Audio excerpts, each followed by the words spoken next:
বিসমিল্লাহির রহমানির রহিম। আসসালামু আলাইকুম, আদাব। জাতির এক বিশেষ গুরুত্বপূর্ণ মুহূর্তে আপনাদের সামনে কিছু গুরুত্বপূর্ণ আলোচনা করব। ইতিমধ্যে আপনারা জেনেছেন যে বাংলাদেশ সেনাবাহিনীর 23 জন উচ্চপদস্থ কর্মকর্তার বিরুদ্ধে গ্রেপ্তারি পরোয়ানা জারি করা হয়েছে, যার পরিপ্রেক্ষিতে একটি টালমাটাল পরিস্থিতির সৃষ্টি হয়েছে, যা এই জাতির জন্য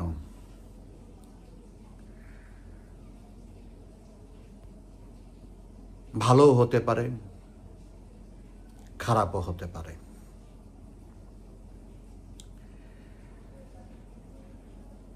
আপনারা জানেন যে বাংলাদেশ রাষ্ট্রের একটি গুরুত্বপূর্ণ প্রতিষ্ঠান হচ্ছে বাংলাদেশ সেনাবাহিনী। সেনাবাহিনী নিয়ে আমাদের 75 15ই আগস্ট থেকে এখন পর্যন্ত অনেক অনুযোগ আছে, কিন্তু কোন সরকার প্রধান, কোন রাষ্ট্রপ্রধান সেনাবাহিনীর বিরুদ্ধে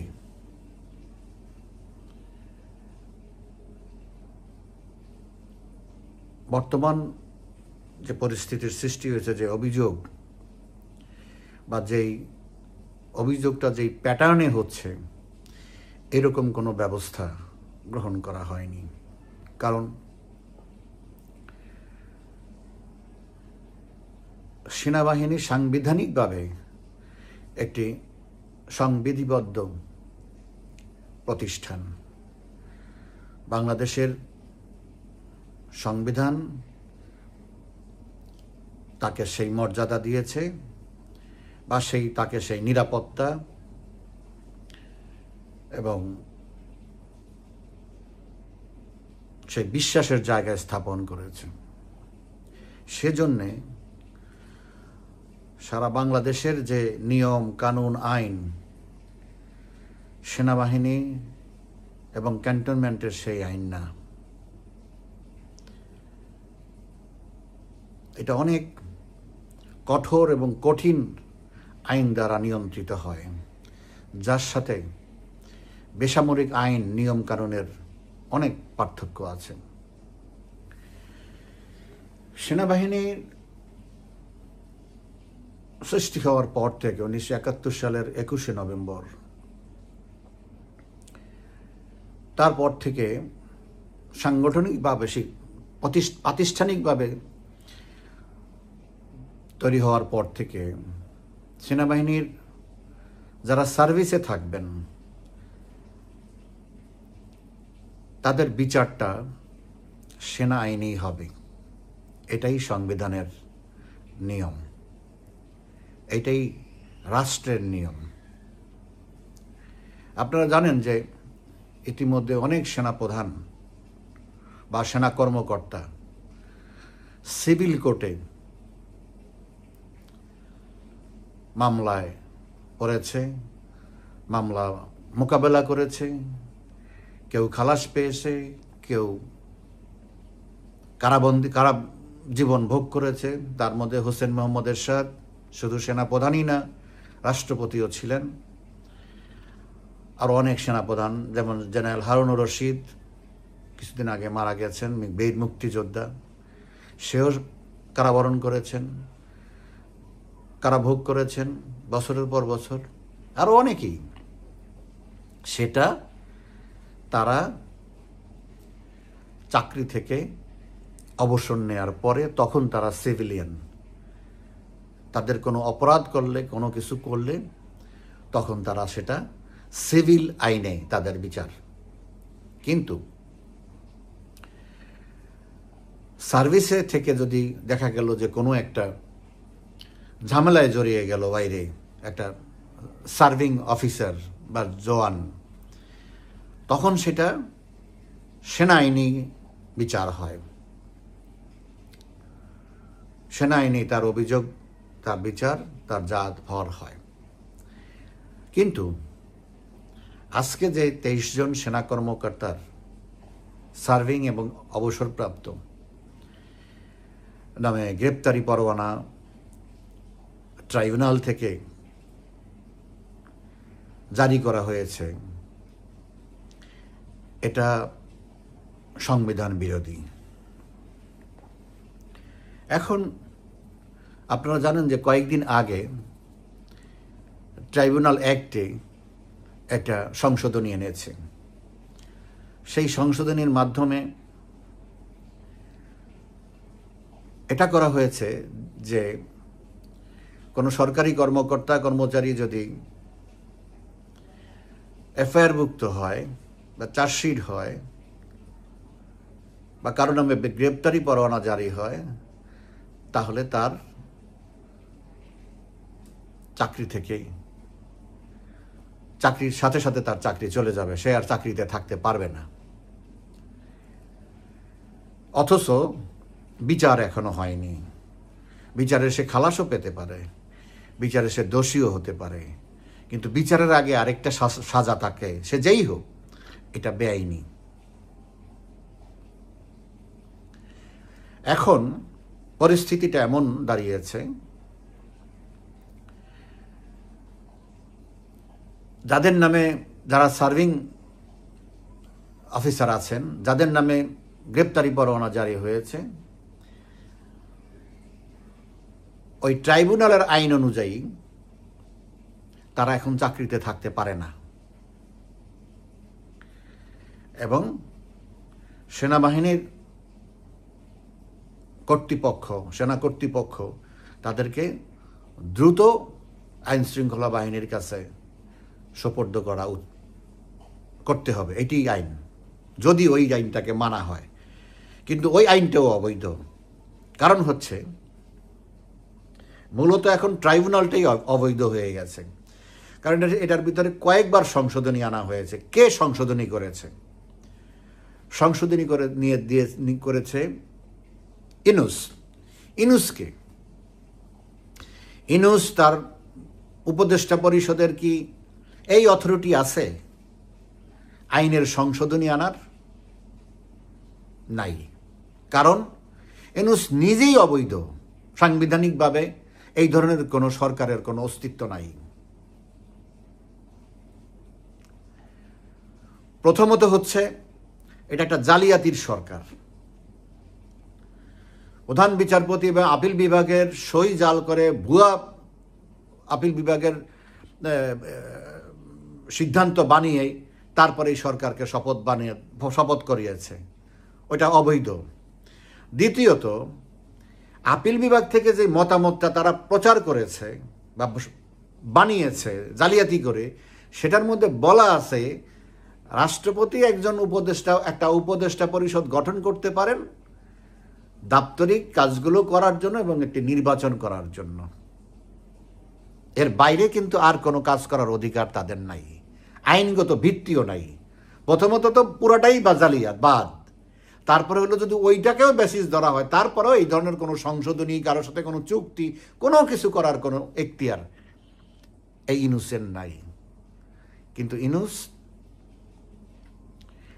আজকে আশকারা পেতে পেতে এমন একটা পর্যায়ে পৌঁছেছে যে যারা তাকে টিকিয়ে রেখেছে এই গত 14 মাসে যত অপকর্ম করার জন্য, লুটপাট, দুর্নীতি, খুন খারাপি, যত কিছু অপকর্ম হয়েছে, দেশে যত অনিষ্ট হয়েছে, সমস্ত অনিষ্ট করার পিছনে তাকে যারা শক্তি জুগিয়েছে সেই সেনাবাহিনী এবং তার প্রধান জেনারেল ওয়াকার। আজকে ইনুস ওয়াকার যেমন একটা সময় চরম বেইমানি করে বিশ্বাসঘাতকতা করেছে 5ই আগস্ট, ঠিক একইভাবে আজকে ইউনূসও তার উপরে সেই জিনিস ফিরিয়ে দিয়েছে। ইউনূসও তার পিছন থেকে ছুরি মেরেছে। এখন পরিস্থিতিটা এমন একটা পর্যায়ে দাঁড়িয়েছে, হয় ইউনূস থাকবে, তার এই আদেশ জারি করা আদেশকে আফল করবে, বাস্তবায়ন করবে, অথবা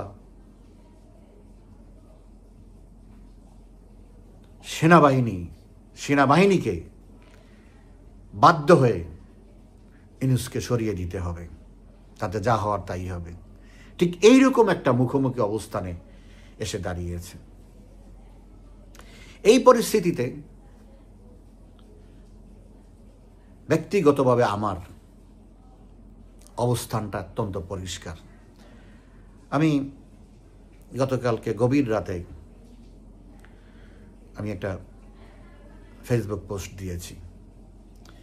সেখানে আমি বলেছি, এটা ওটা যাই হোক,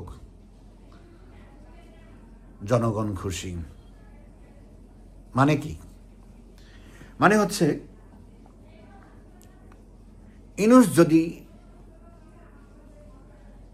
এই সেনা কর্মকর্তাদেরকে বিচারের আওতায় এনে বিচার করতে পারে, তাইলে বাংলাদেশের জনগণ অখুশি হবে না। কারণ এই সেনা কর্মকর্তারাই এই ওয়াকারুজ্জামানের নেতৃত্বে ইতিহাসের দ্বিতীয় চরম বিশ্বাসঘাতকতা করেছে রাষ্ট্রের সাথে, সরকারের সাথে, দেশের মানুষের সাথে। এবং আজকে এই 14 মাসে বাংলাদেশে যা কিছু হয়েছে, ওয়াকারুজ্জামান সহ এই সেনা কর্মকর্তারা প্রত্যক্ষভাবে দায়ী। এখন তাদেরকে তাদের পাপের প্রায়শ্চিত্ত কে করলো, তার চেয়ে বড় কথা হচ্ছে তারা তাদের কৃতকর্মের ফল তারা পেয়েছে, এটার জন্যই মানুষ খুশি হবে। আবার অন্যদিকে এটা বলেছি, এটা আর ওটা হচ্ছে, এই সেনা কর্মকর্তারা যদি, এই সেনাবাহিনী যদি এখন যাকে তারা বসিয়েছে, যাকে তারা টিকিয়ে রেখেছে এতদিন এই অপকর্ম করানোর জন্য, তাকে যদি ফেলে দেয়, তাকে যদি উৎখাত করে, তাহলেও যেন দেশের মানুষ খুশি। কারণ ইউনূস যা করেছে গত 55 বছরের ইতিহাসে, অবৈধ কোনো সরকার প্রধান, কোনো রাষ্ট্রপ্রধান দেশের এত বড় ক্ষতি করেনি। অর্থাৎ সেনাবাহিনী যদি সেই কাজটা করতে পারে, তাকে সরিয়ে দিয়ে, তাইলেও জনগণ খুশি হবে। অন্তত একটা তো বলল, দুইটাই যেন দেশের মানুষ, দুই পক্ষ, এখানে দুই পক্ষই দেশের অধিকাংশ মানুষের কাছে দোষী।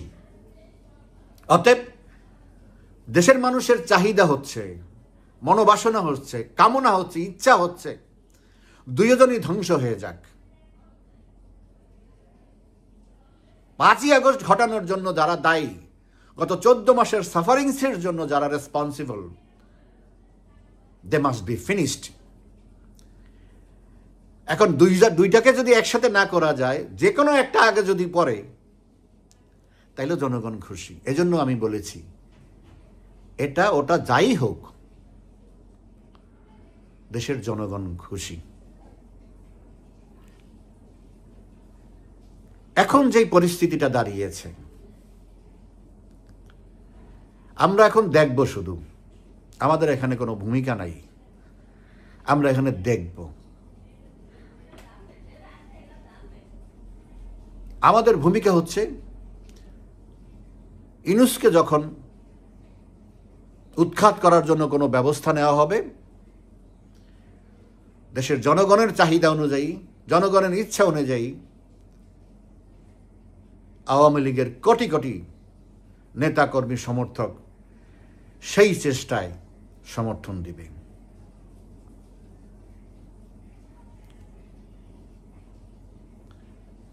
আর যদি ইউনূস তার এই দুষ্কর্ম করার জন্য সেনা সদস্যদের শাস্তি দেওয়ার যদি প্রক্রিয়ায় যদি সে সফল হয়, তাহলে আমাদের যেই প্রস্তুতি পরিকল্পনা তার বাস্তবায়নে যেভাবে হিসাব নিকাশ করা হয়েছে সেভাবে আমরা এগিয়ে যাব। এসব ঘটনা মাঝখান থেকে তৈরি হয়েছে। আমি আমার আগের বক্তব্যে আমি বলেছি যে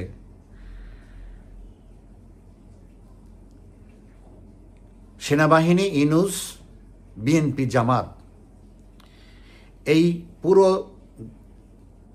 গোষ্ঠীটাকে আমরা একটা ইউনিট ধরে, প্রতিপক্ষ ধরে, তারপরেই আমরা আমাদের ব্যবস্থা নেব, দেশকে উদ্ধার করার জন্য আমরা মাঠে নামব। এখন এর মধ্যে যদি নিজেদের মধ্যে যদি দ্বন্দ্ব শুরু হয়, নিজেরা যদি কাটাকাটি মারামারি করে যদি নিজেরা ধ্বংস হয়, তাতে আমাদের খুশি হওয়ার কথা, অখুশি হওয়ার কথা না। প্রতিপক্ষ ক্ষয়ক্ষতির শিকার হয়েছে, তাতে তো আমরা অবশ্যই খুশি। আমাদের লক্ষ্য দেশকে মুক্ত করা। এরা যেই আসুক তারাই দখলদার। এখন সেনাবাহিনীর সামনে ইউনূসকে নিয়ে আমার কোনো মাথা ব্যথা না, এটা একটা গন কেস। আজকে সেনাবাহিনীর প্রধান বললেই সে নাই, তো এরকম একটা ঠুনকো বিষয় সেনাপ্রধান যে সিদ্ধান্তহীনতার মধ্যে আছে,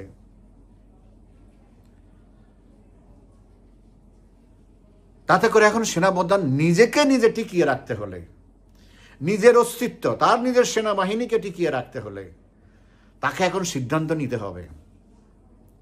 ইউনূসের এই অবৈধ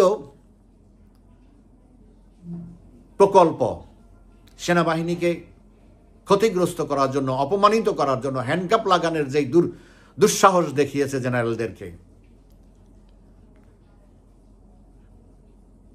দেখেন অতীতে এরকম অনেকগুলো ঘটনা ঘটেছে, যেসব ঘটনার জন্যে সেনাবাহিনীর অনেক মাঠ পর্যায়ের অফিসারদেরকে বা সিনিয়র অফিসারদেরকে সরকার আইনের আওতায় আনতে পারত।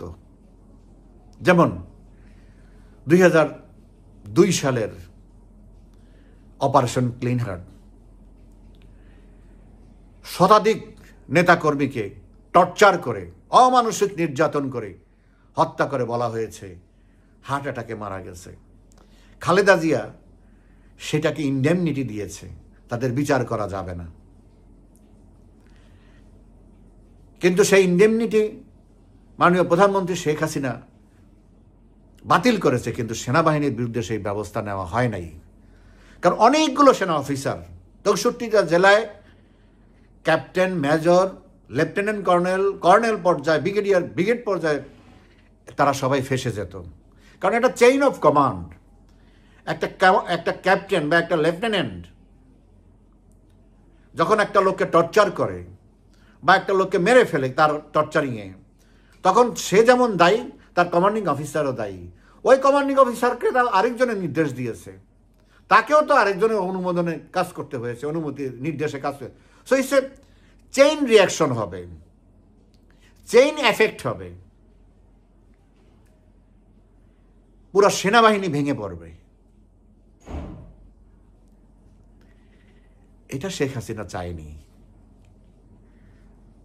যার জন্যে তার শত শত নেতা কর্মীর আত্মাহুতিকে চাপা দিয়ে, বুকে চাপা দিয়ে এটা তাকে হজম করতে হয়েছে বাংলাদেশের সশস্ত্র বাহিনীর বৃহত্তর স্বার্থে। আজকে 5ই আগস্ট ঘটানোর জন্য যে সমস্ত সেনা কর্মকর্তারা দায়ী, তাদের তো কোর্ট মার্শাল হবে। আবার এই গত 14 মাসে যে সমস্ত সেনা কর্মকর্তারা ম্যাজিস্ট্রেসি পাওয়ার নিয়ে মাঠে থেকে বিভিন্ন অপকর্মকে চোখ বুজে সহ্য করেছে। অনেক রকমের অনেক অ্যালিগেশন অনেকের বিরুদ্ধে আছে, তারাও তো আইনের আওতায় আসবে। তো এইভাবে করতে গেলে কোনো রাজনৈতিক সরকার যদি সিভিল কোর্টে নিয়ে সেনাবাহিনীকে এইভাবে দাঁড় করায়, তাহলে তো এই দেশে আর সেনাবাহিনী থাকবে না। আমাদের ফান্ডামেন্টাল কি, সেনাবাহিনীকে রাখতে হবে। সেটা কিভাবে রাখবো, কোন সাইজে, কোন অবস্থায়, সেটা হলো দেশের জনগণের সিদ্ধান্ত, জনপ্রতিনিধিদের সিদ্ধান্ত, নির্বাচিত সরকারের সিদ্ধান্ত। কিন্তু পুরো প্রতিষ্ঠানকে আমরা ধ্বংস করে দিতে পারি না। আজকে সেই অবস্থায় এসে দাঁড়িয়েছে। ক্যান্টনমেন্টের অবস্থা অত্যন্ত টালমাটাল। কখন কি হয়, কে কার উপরে ঝাঁপিয়ে পড়ে, কে কোন পদক্ষেপ নেয়, সম্পূর্ণ অনিশ্চিত হয়ে গেছে। ৩রা নভেম্বর থেকে ক্যান্টনমেন্টে যেই রকম পরিস্থিতি ছিল, আজকে গতকালকে থেকে বাংলাদেশের ক্যান্টনমেন্টগুলিতে ঠিক একই পরিস্থিতির সৃষ্টি হয়েছে। খুবই ভয়ানক। যে কোনো সময় যে কোনো কিছু ঘটতে পারে এবং সব কিছুর জন্য দায় দায়িত্ব জেনারেল ওয়াকারুজ্জামানকে নিতে হবে। সে বুঝে হোক না বুঝে হোক, প্রতারিত হোক বা লোভে হোক, লালসায় হোক বা কোনো রাজনৈতিক উদ্দেশ্যে হোক, সে অনেকগুলো সিদ্ধান্ত এই পর্যন্ত নিয়েছে এবং তার খেসারত এই জাতি দিচ্ছে।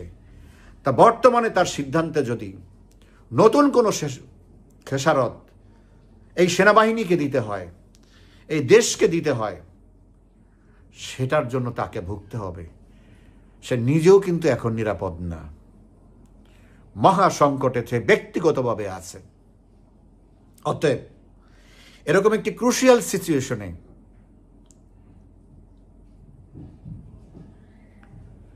একটি মেজর ডিসিশন নিতে হবে, যেই সিদ্ধান্তের মাধ্যমে সেনাবাহিনী শুধু সেনাবাহিনী আত্মমর্যাদা এবং টিকে থাকবে না, দেশটাকেও রক্ষা করতে হবে এবং দেশ থেকে আবর্জনা মুক্ত করতে হবে। ইউনূসের হাত থেকে, ইউনূসের করাল গ্রাস থেকে এ জাতিকে মুক্ত রক্ষা করতে হবে। সেই ধরনের উদ্যোগ যদি, সেই ধরনের সিদ্ধান্ত যদি বাংলাদেশের সশস্ত্র বাহিনী অতীতের অভিজ্ঞতা থেকে, তিক্ত অভিজ্ঞতা থেকে শিক্ষা নিয়ে সামনে এসে দাঁড়ায়, বাংলাদেশের জনগণ তাদের পাশে থাকবে। তা না হলে যে পরিস্থিতির সৃষ্টি হবে, তার জন্যে সকল প্লেয়ারদেরকে অপূরণীয় ক্ষতির সম্মুখীন হতে হবে। ইউনূস তো গেছেই, এটা নিয়ে আমার কোনো মাথা ব্যথা নাই। কিন্তু এখন চিন্তা হচ্ছে, সেনাবাহিনীর মধ্যে যদি কোনো দ্বন্দ্ব সংঘাত সৃষ্টি হয় সেনাপ্রধানের সিদ্ধান্তহীনতার কারণে, সেটা হবে জাতির জন্য দুঃখজনক। আমরা চাই সেনাপ্রধান অবিলম্বে কঠোর, কঠিন এবং দৃঢ় সিদ্ধান্ত নিয়ে বাংলাদেশের সশস্ত্র বাহিনী এবং বাংলাদেশকে রক্ষা করবে। ধন্যবাদ, ভালো থাকবেন।